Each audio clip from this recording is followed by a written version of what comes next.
प्रिय श्रोताओं, आप सुन रहे हैं श्रीमद् भगवद गीता का 9वां अध्याय राजविद्या राजगुह्य योग। यह ज्ञान का राजा और रहस्यों का सम्राट है। भगवान श्री कृष्ण अर्जुन को वह परम सत्य बताते हैं जो केवल बुद्धि तक सीमित नहीं बल्कि हृदय और आत्मा को स्पर्श करता है। यह ऐसा दिव्य प्रकाश है जो अज्ञान रूपी अंधकार को दूर कर जीवन की दिशा बदल देता है।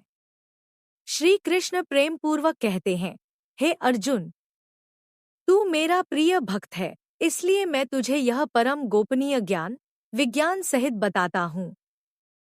इसे जानकर मनुष्य जन्म मरण के बंधन से मुक्त हो सकता है। यह सर्वोच्च, पवित्र, सरल और तत्काल फल देने वाला ज्ञान है। श्रद्धा से इसे अपनाने वाला सीधे परमात्मा को प्राप्त करता है। परंतु जो संदेह में डूबे रहते हैं वे इस सरल मार्ग से वंचित रह जाते हैं और संसार के चक्र में घूमते रहते हैं। भगवान बताते हैं कि समस्त जगत मुझ में स्थित है, किंतु मैं उससे बंधा नहीं हूँ। मेरी अव्यक्त शक्ति से सृष्टि संचालित होती है। प्रलय के समय सब मेरी प्रकृति में लीन हो जाते हैं और नए कल्प में पुनः प्रकट होते हैं। यह चक्र अनादि काल से चलता आ रहा है। फिर भी मैं इन कर्मों से आसक्त नहीं, केवल साक्षी हूँ।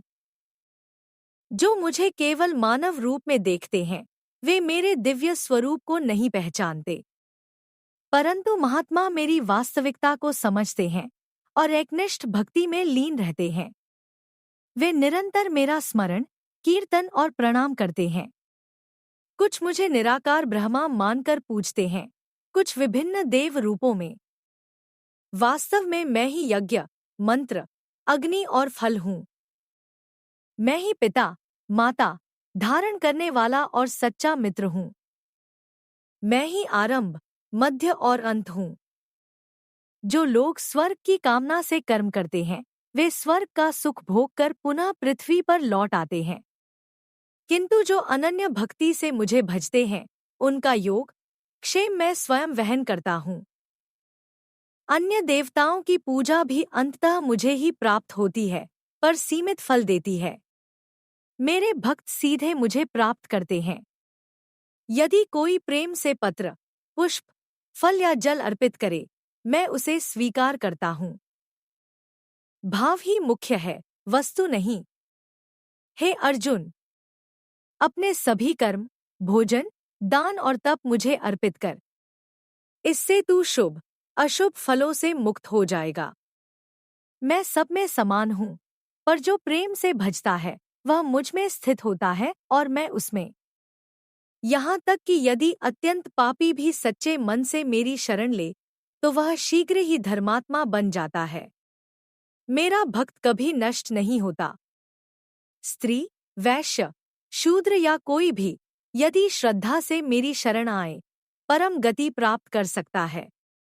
इसलिए इस क्षणभंगुर संसार में भक्ति का आश्रय लो, मुझे स्मरण करो, प्रणाम करो और मन मुझ में लगाओ। इस अध्याय का सार अत्यंत सरल है। ईश्वर सर्वत्र है और सच्ची भक्ति ही मुक्ति का मार्ग है। न बड़े यज्ञ की आवश्यकता है, न कठोर तप की, केवल श्रद्धा, प्रेम और समर्पण चाहिए।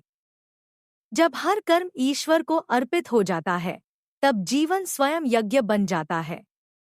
अहंकार मिटता है, मन शांत होता है और आत्मा प्रकाशित होती है। संदेश स्पष्ट है, भगवान दूर नहीं, हर हृदय में विराजमान है। सच्चे भाव से किया गया छोटा सा अर्पण भी स्वीकार्य है, पर दिखावा व्यर्थ है। जो शरण में आता है वह कभी नष्ट नहीं होता। इसी विश्वास और भक्ति के साथ आगे बढ़ें। ओम तत्सत।